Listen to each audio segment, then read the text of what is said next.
नमस्कार दोस्तों, कल वाले वीडियो में हमने विकारी शब्दों की बात की थी कि विकारी शब्द कौन से होते हैं। विकारी शब्दों के बारे में मैंने बताया था कि ये 4 होते हैं। विकारी शब्द कितने होते हैं? 4 होते हैं, जिनमें मैंने 1 नंबर पे क्या बताया था दोस्तों? संज्ञा।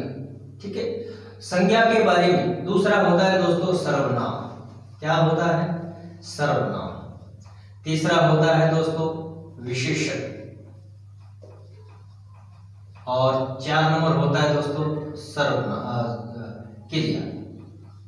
क्या होता है दोस्तों? क्रिया। ये 4 जो है मैंने विकारी शब्द बताए थे, और इन 4 के बाद मैंने क्या बताया था दोस्तों? मैंने संज्ञा प्रकरण के बारे में चर्चा की। संज्ञा के बारे में मैंने क्या बताया था कि संज्ञा जो है किसी व्यक्ति, वस्तु, स्थान, गुण या भाव आदि के नाम को कहते हैं। नाम को संज्ञा कहते हैं। तो संज्ञा के मैंने फिर 3 भेद बताए थे: व्यक्तिवाचक संज्ञा, जातिवाचक संज्ञा और भाववाचक संज्ञा। अब दोस्तों व्यक्तिवाचक संज्ञा के बारे में मैंने आपके समक्ष जितनी भी विवरण था वो मैंने आपको दिया है। अभी देखिए दोस्तों, पिछले वाले वीडियो में व्यक्तिवाचक संज्ञा के बारे में बता दिया है। अब जो है मैं बता रहा हूं कि जातिवाचक। दूसरी जो संज्ञा है वो कौन सी बताई थी मैंने? जातिवाचक। व्यक्तिवाचक के बारे में मैंने आपको जो है बता दिया गया है कि व्यक्तिवाचक। ठीक है, तो व्यक्तिवाचक बारे में बता दिया। जातिवाचक संज्ञा कौन सी होती है कि जिन शब्दों द्वारा किसी व्यक्ति विशेष, वस्तु विशेष या स्थान विशेष का बोध नहीं होता, बल्कि उसकी संपूर्ण जाति का बोध होता है। तो संपूर्ण जाति का बोध कराने वाले शब्द क्या होता है दोस्तों?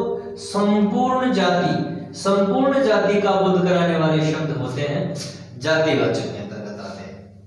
अब थोड़ा सा बता दो दोस्तों कि कुछ विद्वानों ने अंग्रेजी भाषा के प्रभाव से जातिवाचक संज्ञा के भी 2 भेद बताए हैं। कितने भेद बताए हैं? 2।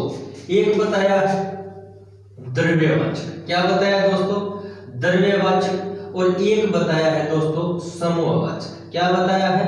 समूहवाचक, या इसको समुदायवाचक भी नाम जो है दिया गया है। समूहवाचक या समुदायवाचक। अब इनमें क्या अंतर होता है दोस्तों? समूहवाचक, समुदायवाचक और द्रव्यवाचक। तो यहां जो है मैं बता दूं कि द्रव्यवाचक संज्ञा के अंतर्गत वे शब्द आते हैं जो नापने, मापने या तोलने आदि का बोध करते। यानी कह सकता हूं कि केवल ये नापे, मापे और तोले जाते हैं। समझ में आ गया? या मैं सरल भाषा में ये भी बता दूं कि नापने, मापने, तोलने वाले पदार्थों के नाम, ये क्या है दोस्तों? पदार्थों के नाम। ये पदार्थ होते हैं, पदार्थों के नाम। इसको मैं पदार्थवाचक भी कह सकता हूं, द्रव्यवाचक को पदार्थवाचक भी कह सकता हूं, क्योंकि अंग्रेजी में मटेरियल नाम होता है। ठीक है, तो जैसे घी। अब देखिए एक तरीका और भी बता दूं कि द्रव्यवाचक संज्ञा वे होती हैं जिनको केवल मापा, नापा, तोला जा सकता है, गिना नहीं जा सकता। जैसे घी को मैं गिनूंगा क्या? 1 घी, 2 घी, 3 घी नहीं, इनका माप तोल होता है। जैसे तेल, जैसे पानी, जैसे लोहा, जैसे मैंने लिखा चावल, ये नापने, मापने, तोलने वाली चीज है। जैसे मैंने लिखा कपड़ा, जैसे मैंने लिखा लकड़ी, ये मापने, तोलने वाली वस्तुओं के नाम है। तो ये द्रव्यवाचक संज्ञा के अंतर्गत आते हैं। ठीक है दोस्तों, अब समूह या वाचक या समुदायवाचक के अंतर्गत कौन से आएंगे? तो दोस्तों समूह या समुदायवाचक के अंतर्गत वे आते हैं जो समूह का बोध कराती है, यानी एक से नहीं बनती है। जाति किससे बनती है? क्या एक व्यक्ति से जाति बन जाएगी? नहीं बनेगी। एक व्यक्ति से जाति नहीं बनती, बल्कि अनेक लोगों से मिलकर, अनेक वस्तुएं, अनेक लोग, अनेक स्थान जो मिलकर क्या करते हैं? समूह का बोध कराते हैं। जैसे मैंने लिखा गांव, गांव क्या है? समूह का नाम है। मैंने लिखा विद्यालय, विद्यालय क्या होता है? जहां पर बच्चे पढ़ते हैं। जैसे मैंने लिखा देश। अब देखो मैंने भारत लिखा, क्या बताया था? भारत व्यक्तिवाचक संज्ञा है। लेकिन भारत है क्या? देश। तो देश तो बहुत सारे हैं। जैसे मैंने लिखा था दोस्तों हिमालय। हिमालय क्या है? व्यक्तिवाचक है। लेकिन हिमालय है क्या? पर्वत। तो पर्वत किस में आ जाएगा? जातिवाचक। ये समूह का बोध कराते हैं दोस्तों, ठीक है। जैसे मैंने लिखा पशु, पशु में आ जाता है दोस्तों गाय और भैंस। थोड़ा सा ध्यान रखना, कुछ विद्यार्थी मुझे कहते हैं कि सर पशु अगर जातिवाचक है तो फिर गाय विशेष हो गया ना? नहीं, गाय भी समूहवाचक है, जिसमें कई बार ये भी आता है फिर भी राठी गाय क्या हो जाती है सर? तो ध्यान रखना दोस्तों, राठी गाय भी किस में आएगी? समूह या समुदायवाचक में आएगी। जैसे ध्यान रखना कि कोई भी नस्ल जो होती है, नस्ल जितनी भी होती है वो सारी चीजें, जैसे गाय की नस्ल राठी गाय है, भैंस की नस्ल क्या है? मुर्रा है, घोड़े की नस्ल क्या है? रानी है। समझ में आ गया? तो ये जितने भी नस्लें जो होती हैं वो सारी किस में आएगी? अब देखो, इनको गिन सकते हैं कि 1 देश, 2 देश, 3 देश, है ना? लेकिन इनको नहीं गिन सकते। पशुओं को गिन सकते हैं, गाय को गिन सकते हैं, जैसे ठीक है, नस्लें जो है जितनी भी हैं गिन सकते हैं। तो समूहवाचक के अंतर्गत आती है। अब देखो, प्रश्न जो है हमारे सामने प्रस्तुत होता है कौन सा? कि सर प्रश्न जो प्रतियोगी परीक्षा में किस प्रकार का प्रश्न पूछा जाता है? दोस्तों बता दूं कि अगर आपसे पूछा जाता है कि लोहा में कौन सी संज्ञा है, क्या है दोस्तों? कि लोहा में कौन सी संज्ञा है, ठीक है, और ऑप्शन में आपको दिया गया हो द्रव्यवाचक, दूसरा दिया गया हो समूहवाचक, 3 नंबर दिया गया हो जातिवाचक, और 4 नंबर दिया गया हो भाववाचक। तो दोस्तों इस स्थिति में हम लोहा को किस श्रेणी में रखेंगे?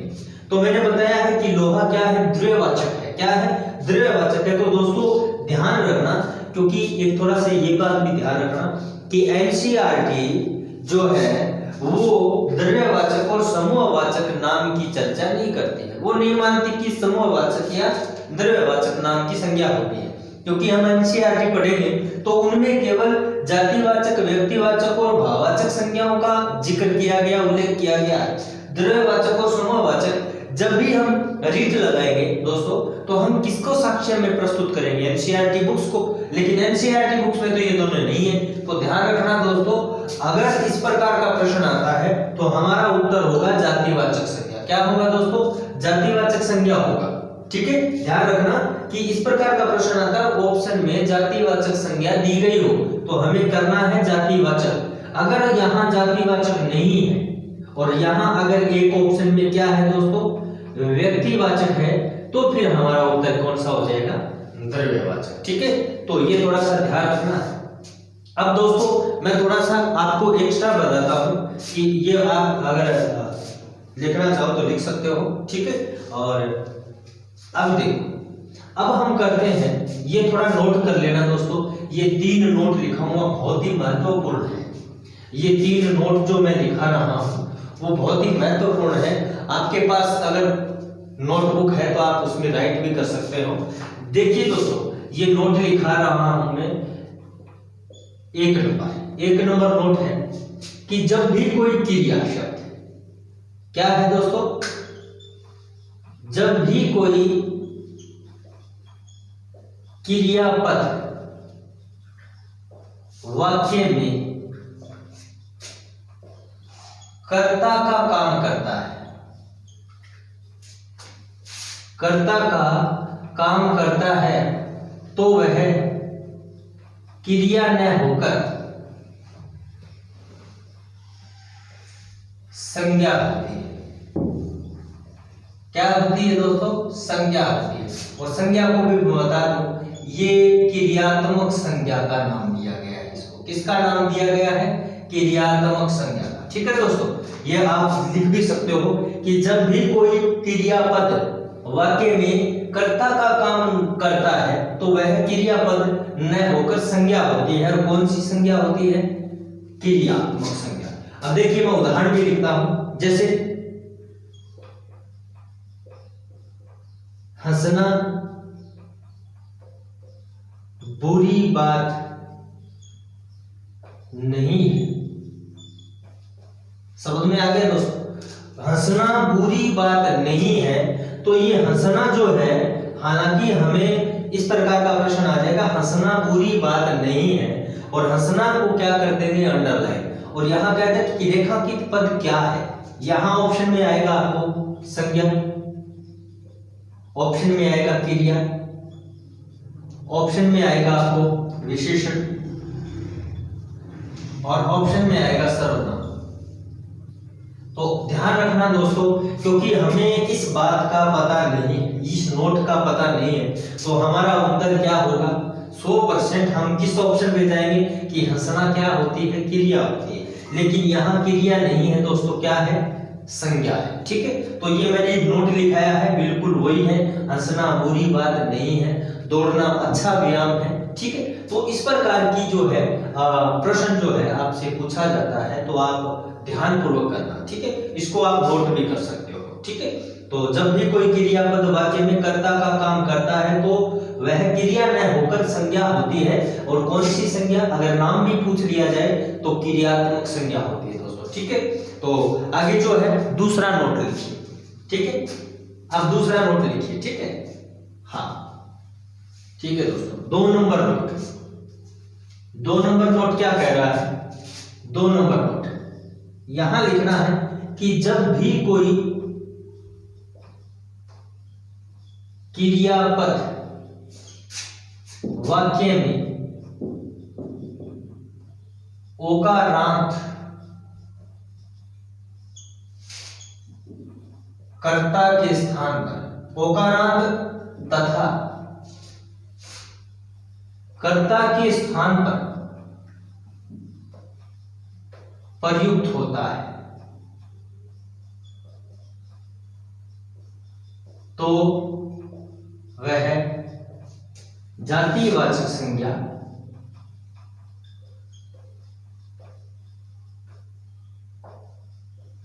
का काम करती है, जातिवाचक संज्ञा का काम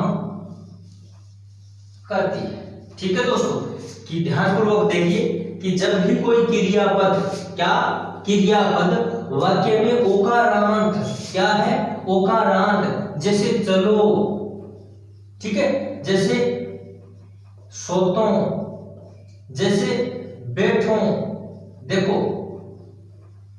ओ ओकारांत, ध्यान रखना दोस्तों, ओकारांत। ठीक है, जैसे थोड़ा सा बता दो, अकारांत, जैसे ये क्या है, चल, लास्ट में क्या है, ये ए है, तो ये क्या है दोस्तों, अकारांत, क्या है, अकारांत है। मैंने लिखा चला, तो ये क्या हो गया, आ है, तो क्या हो गया, आकारांत। मैंने लिख दिया चली, तो ये क्या हो गया, इकारांत, क्या हो गया, इकारांत। मैंने लिख दिया चलो, तो ये क्या हो गया, ओकारांत। ठीक है दोस्तों, ये भी थोड़ा सा ध्यान रखना। तो हमारा जो प्रश्न है वो क्या है कि जब भी कोई क्रियापद वाक्य में ओकारांत तथा कर्ता के स्थान पर प्रयुक्त होता है, तो वह जातिवाचक संज्ञा का काम करता है। जैसे कैसे, जैसे बैठों को उठाओ,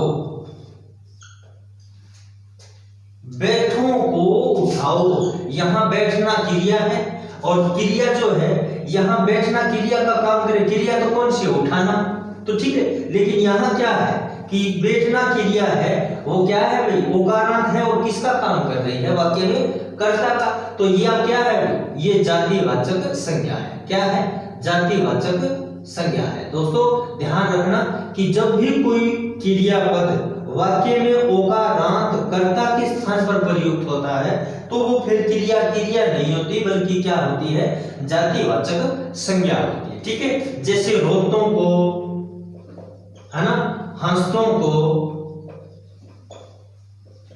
समझ में आ गया, सोतों को, ठीक है, खातों को, नहातों को, समझ में आ, पढ़तों को नहीं छेड़ना चाहिए, पढ़तों को मतलब पढ़ने वाले विद्यार्थियों को। तो ध्यान रखना दोस्तों कि जब भी कोई क्रियापद वाक्य में ओकारांत तथा कर्ता के स्थान पर प्रयुक्त होता है, तो फिर वो जातिवाचक संज्ञा का काम करती है। ठीक है, अभी बात करते हैं एक तीसरा ऑप्शन। तीसरा क्या है, तीसरा लिखेंगे कि जब भी कोई विशेषण पद जब भी कोई विशेषण पद वाक्य में ओकारांत तथा कर्ता के स्थान पर प्रयुक्त होता है तो वह जातिवाचक संज्ञा का काम करती है या करता है। यहां करते हैं करता है। दोबारा पढ़ लीजिए कि जब भी कोई विशेषण पद, पहले वाले में क्या था क्रियापद, अब क्या कह रहा हूं कि जब भी कोई विशेषण पद वाक्य में ओकारांत तथा कर्ता के स्थान पर प्रयुक्त होता है तो फिर वो जातिवाचक संज्ञा का काम करता है। जैसे गरीबों को सताना नहीं चाहिए, ठीक है। तो गरीब, गरीब क्या है, विशेषण होता है और यहां प्रयुक्त क्या है, गरीबों ओकारांत, और कहां आया है, कर्ता के स्थान पर। वाक्य में कर्ता का स्थान क्या होता है, वाक्य के शुरू में, तो यहां किसका काम कर रहा है, कर्ता का। तो ध्यान रखना ये क्या हो जाता है, जातिवाचक संज्ञा, ठीक है। जैसे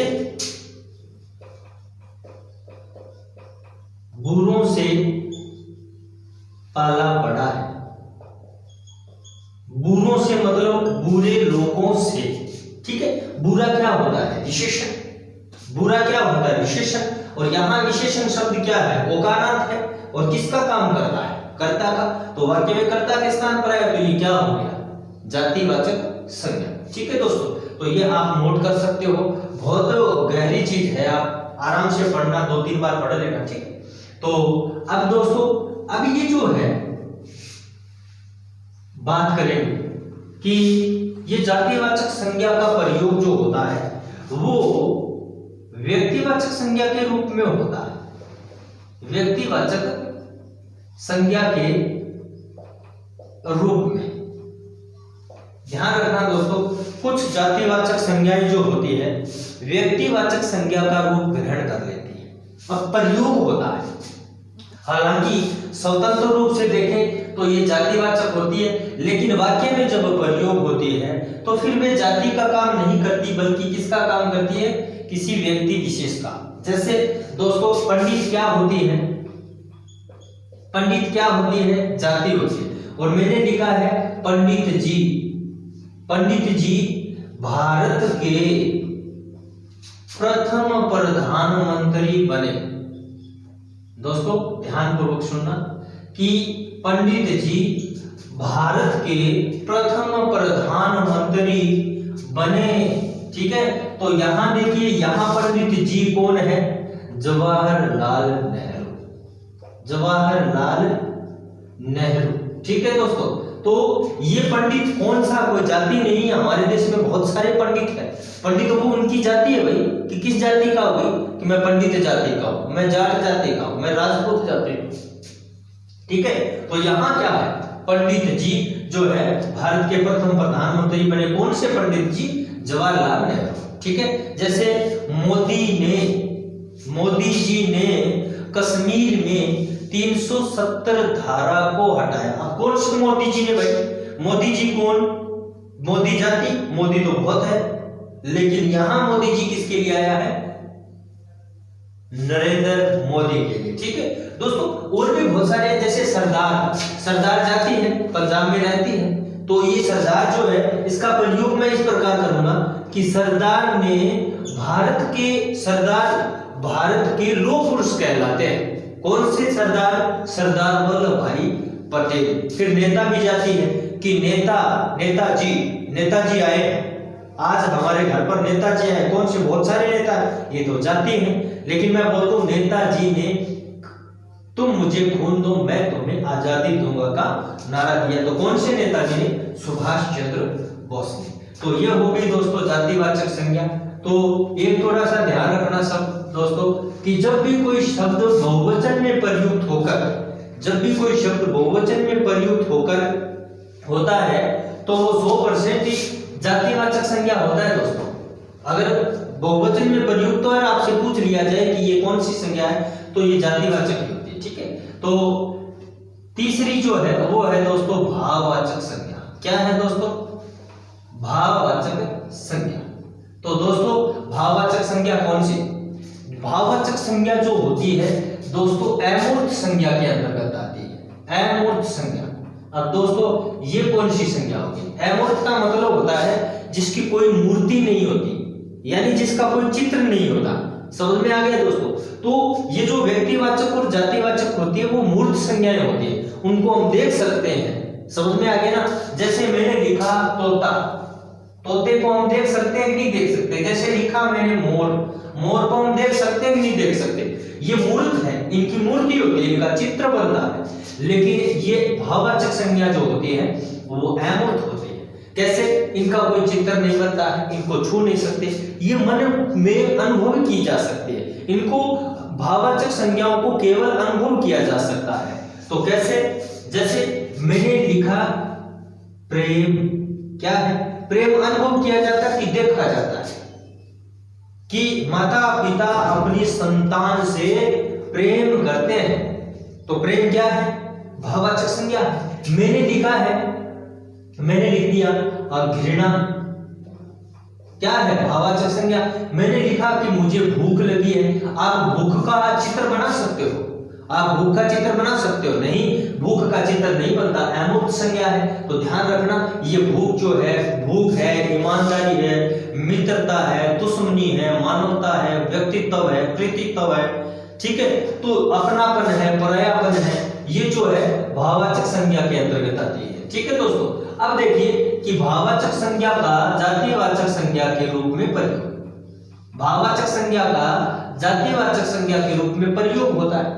ठीक है, थोड़ा सा ध्यान रखना कि ये ता, तव, ई और पद समझ में आ गया, और यह प्रत्यय जहां भी होता है दोस्तों, ठीक है, तो ये भाववाचक संज्ञा होता है। ठीक है, ता प्रत्यय लगा हो, तब हो, ई हो, पन हो, यह हो, तो ये भाववाचक संज्ञा ही होती है दोस्तों। ठीक है, इसकी चर्चा मुझे एक वीडियो अलग से बनाऊंगा, तो उसकी चर्चा आगे करेंगे कि ये प्रत्यय की बात करेंगे, तो प्रत्यय की संबंधित मैटर है। ठीक है, तो भाववाचक संज्ञा का जातिवाचक संज्ञा के रूप में प्रयोग। अब भाववाचक संज्ञा का जातिवाचक संज्ञा के रूप में प्रयोग कब होता है? तो ध्यान रखना, या आप लिख भी सकते हो कि जब भी कोई भाववाचक संज्ञा बहुवचन में प्रयुक्त होती है, जब भी कोई भाववाचक संज्ञा बहुवचन में प्रयुक्त होती है तो फिर वह जातिवाचक संज्ञा का रूप ग्रहण कर लेती है। जैसे चोरी, अब चोरी को आपने देखा है, चोर को तो देख सकते हो, लेकिन उसके द्वारा किया गया कृत्य जो है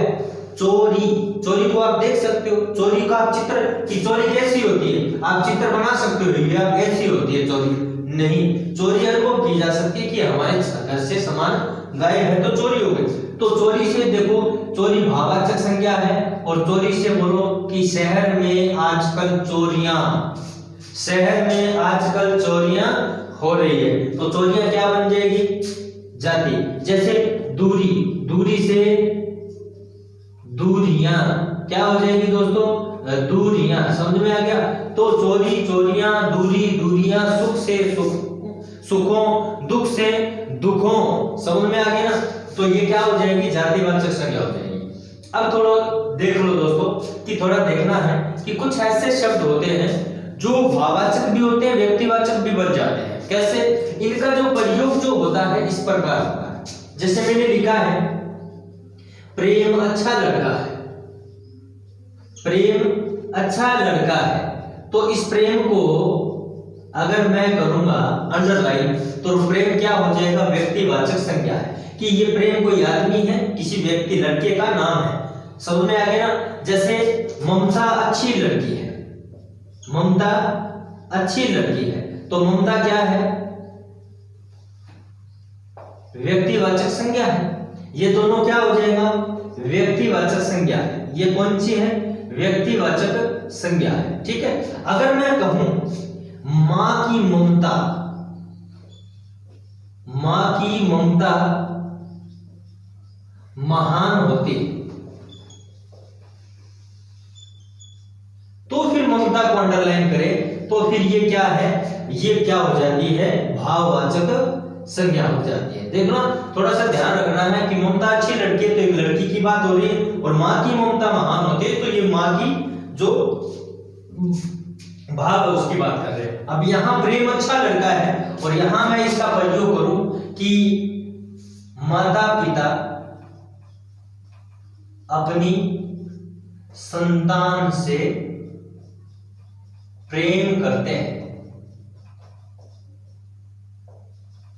माता पिता अपनी संतान से प्रेम करते हैं और यहां प्रेम आ जाए तो ये प्रेम क्या है दोस्तों, भाववाचक संज्ञा है। तो थोड़ा सा ये भी थोड़ा सा ध्यान रखना। तो आपको ये वीडियो कैसा लगा कमेंट के माध्यम से मुझे जरूर बताएं। ये आज का जो टॉपिक है संज्ञा प्रकरण जो है हमारा संपन्न हो गया है और नेक्स्ट टॉपिक जो रहेगा हमारा रहेगा सर्वनाम। तो धन्यवाद दोस्तों।